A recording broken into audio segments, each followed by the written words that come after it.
down the hill. So we always had all the water we needed here for our steam boilers. Okay, so come on, and you ask questions as I'm going along. Was it hot water, like?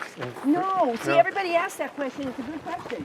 No, nobody's ever reported the water was hot like the Comstock.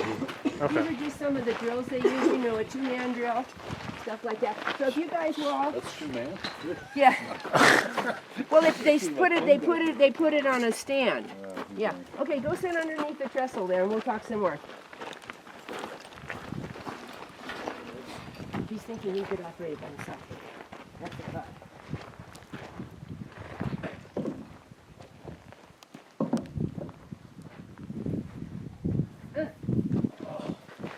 This is everybody's favorite part of the tour, isn't it? You get to sit down in the shade, right? I can just yak away and nobody will care, right? You get to sit. All right. So, our mine is way up the hill, quite a ways. We have to get our ore down from the mine up there, down to the top floor of our stamp mill. How are we going to do that? Okay. More innovation. 1877 is here. We built our stamp mill, got our mine started, and we got to get all this ore down the hill into our stamp mill. So the management of the Standard contacted a gentleman by the name of Alexander Halliday. Does the name Alexander Halliday ring any bell? Anybody been to San Francisco? Yes. Anybody been on a cable car? Yeah. Alexander Halliday was the guy who invented the cable car. And the cable car goes on a continuous loop of iron cable. All 3 of the cable car lines. And that's that stuff that was rolled up over there? No, not the flat cable, woven cable. It was just the traditional cable. Okay. In San Francisco, it's still a traditional cable. By the way, that's the best museum in San Francisco is the Cable Car Museum. It's free, and you get to see the cables going around the big sheave wheels and pulling the cable cars around. It's pretty cool. Anyway, so they contacted Alexander Halliday, and they wanted a solution to bring the ore up from there all the way over there. And he was building with his dad at the time in California. They had a cable ropeway business, which was like big chairlifts high above the ground that had metal buckets hanging from them. And they made these for mining men of the West to transport their ore from one place to another, because a lot of times your mine might be on one side of a deep canyon, but the processing is on another. So instead of having guys, push the carts down and around, they just had this, chairlift system going constantly, and buckets hanging from it like that one there, that little one there, that had about 120-pound capacity. And about 50 of those. So for $9,000, Alexander Halliday's business constructed a cable ropeway system from the mine there to a building slightly in back of where this trestle ends. And it came down the hill, saved money. We didn't hire employees at $4 a day to move that ore. We had our steam boilers were going anyway. Why not just hook them up to that? So we brought our ore in, and when it came down to the end of that trestle there, the buckets, the bottoms opened, and the ore dropped into these little ore carts that went above our heads on a little track. They were pushed by men and put them into the top floor of the stamp mill. So we just kept going and going and going. We did about 45 tons every 8 hours. So we got our ore into the top floor. That's great. Well, what are we going to do with it once we get it to the top floor? Well, in front of me are our mortar boxes. 1,000 pounds. I know. And this one, and actually all of them, were forged on San Francisco's Central Waterfront, Potrero Point. And this one was built late in the game, 1896, by Risden Iron Works. Risden built the first railroad engine in California, and they also built gold dredges for the Alaska gold stuff. Anyway, these are our mortar boxes. And in our mortar boxes, we have 5 stamps. They look like huge mechanical pencils, and they're going to go up and down. So into our mortar box, we're throwing ore and water, and we're going to grind it up and create a slurry. Well, if we took a big piece of ore like that one right there and threw it into this mortar box and had our iron stamps going up and down, what do you think would happen to the stamps? They worn down. Worn and bent, yeah. So the point is, we have to make all the ore that gets into this mortar box small. Whatever the size was, it had to get about this size of my fist, whatever. And the idea is it's going to fall down from the top floor down to like the third floor through this slit in the back. So it's going to make all that noise. Anyway, so on the top floor is really not a floor. It's like a huge cattle guard. It's made of iron bars 4 inches apart. So when the ore goes across here and is dumped on the top floor, if it's a little piece of ore, boom, it falls right through into the back of the mortar box, ready to be processed. However, if it's a big piece like that, the top floor is slanted, and the bars slant one way, and if it's a big piece of ore, it just rolls down, boom, and ends up on the second floor. And the second floor is what they call the breaker floor. 7 inches of solid steel. And there's where I think the best job in the mill is, for $4 steam. Because like, if you were working on the breaker floor, you would have a 10 to 12 pound sledgehammer, and for 11 and a half hours a day, you'd be busting rocks, making them small. I think that's the best job in the mill. I mean, what can you do to yourself except maybe hit your toe, right? You're not around poison, you're not around all kinds of stuff. And so we smashed the rock Pushing it in there. So pushing it in there is probably the safest one. Right. Hey, I'm glad you said that, okay. I'll remember that. Second safest. Second best job. But you know, if you got 100-mile-an-hour wind up here, You might fall off. but still, I think you have a good point. All right, so big rocks have rolled down to the second floor. They've been kind of broken up by the guys with the sledges. And anyway, so on that second floor, we have this huge metal machine called a jaw crusher. It's 6 feet tall, and it works just like a person's jaw. You know, like if you throw an M&M in your mouth, your jaw opens, but your head, and then you close, and you know, your top of your head stays still, and like that. So we're doing that with 6 feet tall metal jaw crushers. We throw rock that's been kind of rusted up into this jaw crusher. The bottom part gradually, all of a sudden, bam, smashes this rock, and we've got everything fine and dandy into little pieces. All right, so we have everything ready to go, mixed with our water and our and getting it stamped. But we have to do one more thing first. We have to come and I want you to look at some of the minerals here, so you get a sense of what they were working with. So come on over here with me.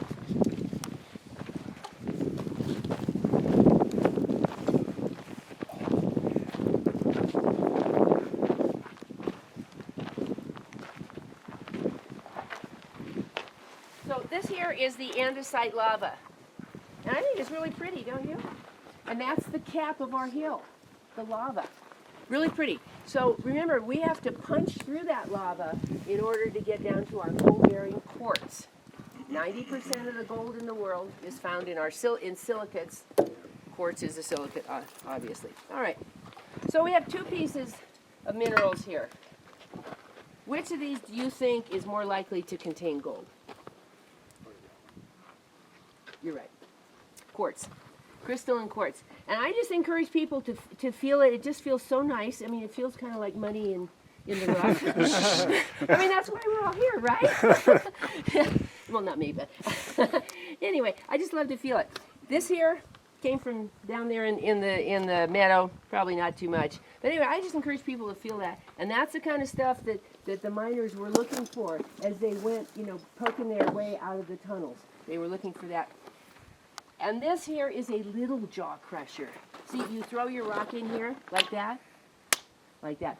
We think an assayer used that. An assayer was somebody who decided how much gold and silver was in your ore or in your ingot box. But we think that's what happened. This would go bam and smash it. So either way. And that's, of course, the bucket that if you lifted it up, see, the rock fell out. And here's another really cool piece of rock.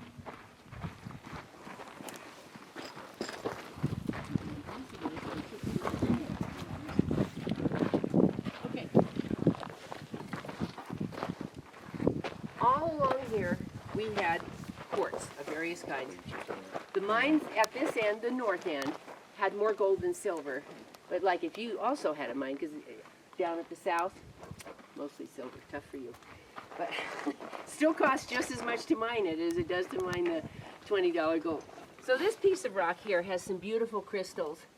This was, you know, beautiful crystals that were formed in a cavern, a pocket. But this is what's really fun.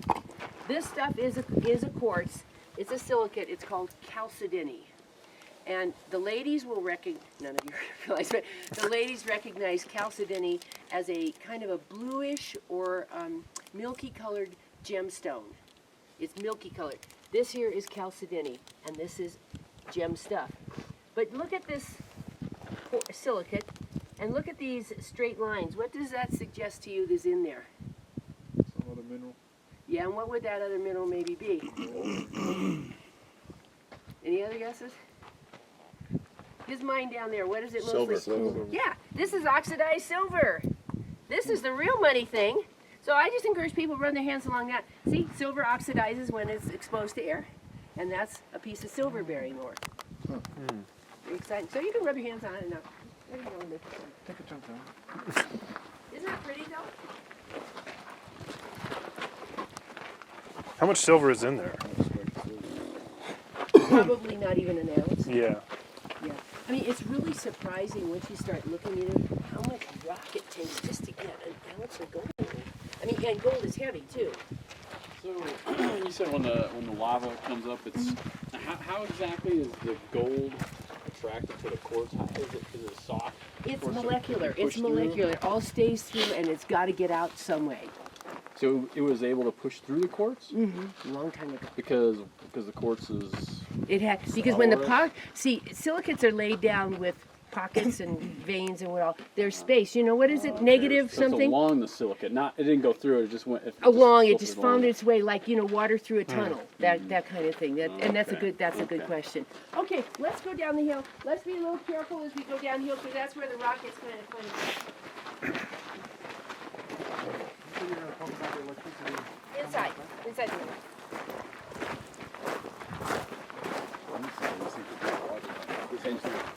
The wood would swell up and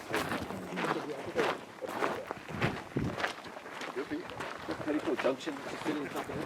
So here's where it gets kind of slippery, guys.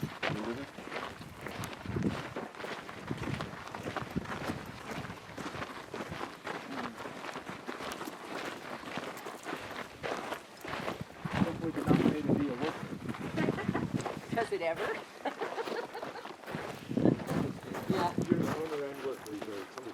Yeah, sometimes, yeah, exactly. Okay, so here we are.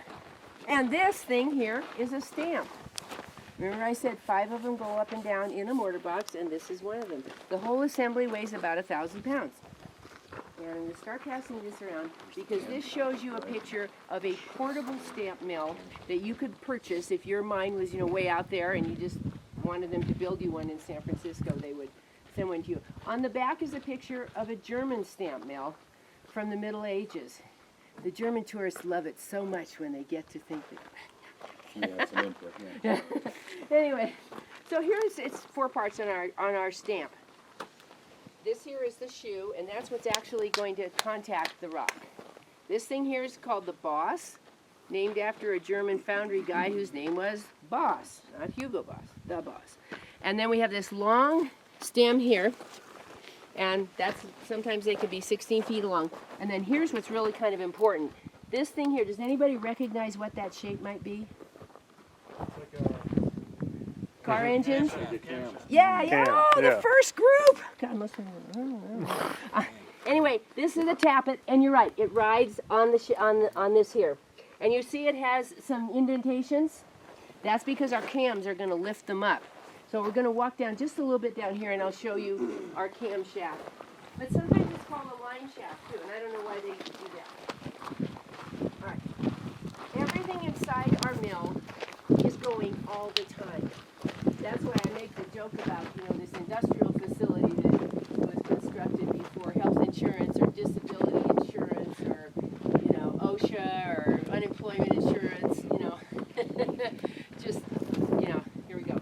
So anyway, everything's going all the time, and this was originally inside the mill, and you were right, this is the camshaft, and on it we have 5 Cams. Yeah, and this is rotating 45 times a minute. But our cams have two sides, or little pointy ends. So how many effective revolutions are we having? 90. So can you imagine anything going up and down 90 times in a minute? Okay, this big and this heavy.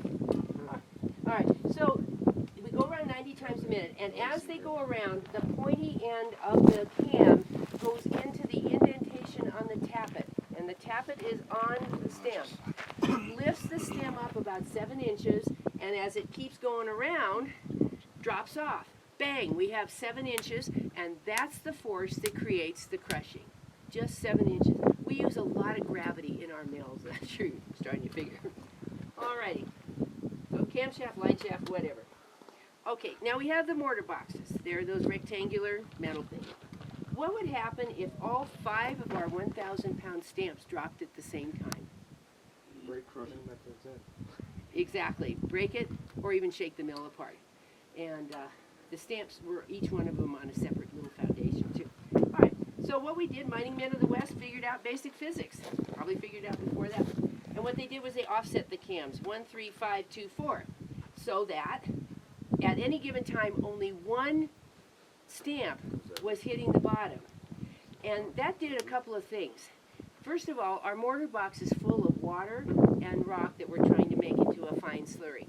So the way it kind of worked like a wave is it created a sloshing motion inside the mortar box, and that made sure that everything got pretty much ground evenly, and it also cleared out the corners fairly well, so that we just got pretty much everything ground up to the same diameter. So that was pretty good. It was just basic physics at work. Here we are. So that's the pieces of the stamp. Okay, so we're going to go in the mill now. And if I'm going too fast, just ask questions. When we go in the sand mill, you might want to take off your sunglasses. It's kind of dark in there. I have the ones that change.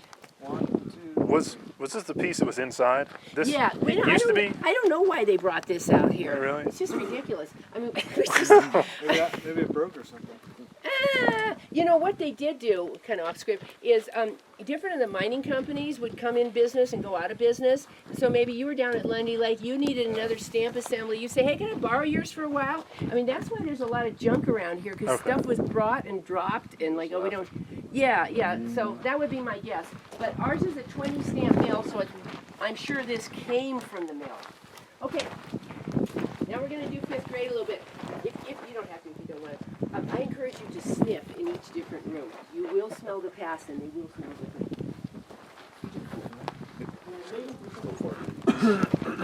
Make sure Richard's the last one in. Change my Change history. It isn't another, it's another type of press. What? Probably to drive in a post or something like that. Like if you had a metal rock, like a shaft that would be like not a screw, but like a. Oh, you're trying to pound it into the ground? No. And it'll go like that? Crank it Like if down? you put something in there, Like a vice, actually. and this would vice, like you had a, shaft or something like that. Okay. And then you have a pin that you want to put in to connect it with two things, and you would push that pin in, crank it. Slowly, so we're not messing it up and changing it. Okay, good. I'm guessing. That's perfect sense to me. It's like a drill being built. Yeah, okay. We're gonna come back to this room, guys. Don't worry about it. Okay, follow me.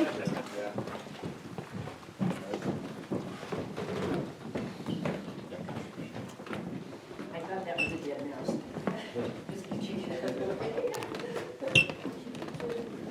See, this room smells different. Yeah. Machinery oiler. Machinery money. Okay, we're gonna come back to that room, guys. Alrighty. So, this room probably has some of my most favorite stuff in the mill, because this room totally represents innovation, willingness to spend money to make money, and actually making money. So our stamp mill was burning 20 cords of firewood every day just to run our machinery in here. That was just not a good use of our money. So by 1892, we had a mill manager whose name was Thomas Leggett. And Mr. Leggett had heard about a new source of energy called electricity. Yes! And he and the owners of the Standard, now is down to 4, because there was less gold production too. They said, okay, and he said, well, you know, I'm hearing that in Colorado there's a small gold mine and mill that has built themselves, or had built for them, a hydroelectric plant to electrify their mill. It was in, I think, Somerville, Colorado. So they said, okay, well, go take a look, you know, might be something good for our mill. So he goes back to Colorado, and he goes to meet the little company, this new company that was, building had built the hydroelectric plant. And does anybody can guess what the new little electrical company was that was building? Gee. That's always the first guess. Westinghouse? Westinghouse, yeah, after Westinghouse air brake, yeah. And so Westinghouse was there, and he talked to Westinghouse, and he said, you know, we'd like to electrify our mill too. And they said, well, okay. So how far away is your closest reliable source of water? And remember, this is 2.5 miles. And he goes, well, it's about 12.5 miles actually. And it was at Green Creek, which is to the north of here, off of Highway 395 to the left. And it's really a pretty place. If you have a chance to go there, go there. Just a short turn off. All right. So they say, yeah, we can do that. For $38,000, we can do that.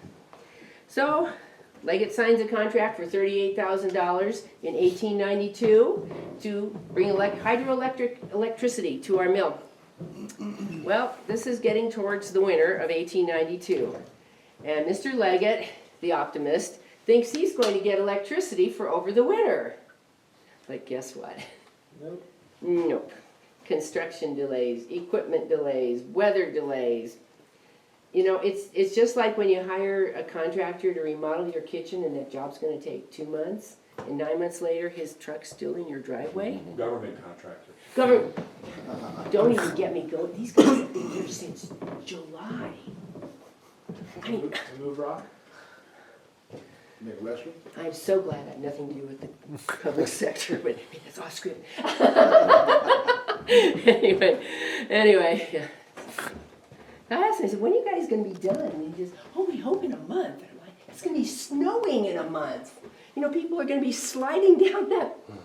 Anyway, all right, where were we? Okay, hydroelectric. Okay, so he was really feeling stupid because he had not put in a winter supply of firewood. Yeah, and then everybody's really, oh, this guy is just so dumb, and he's a fool, and he's an idiot, and blah, blah, blah. But he persevered, and he believed in electricity, and by June of 1893, he in fact had tested it and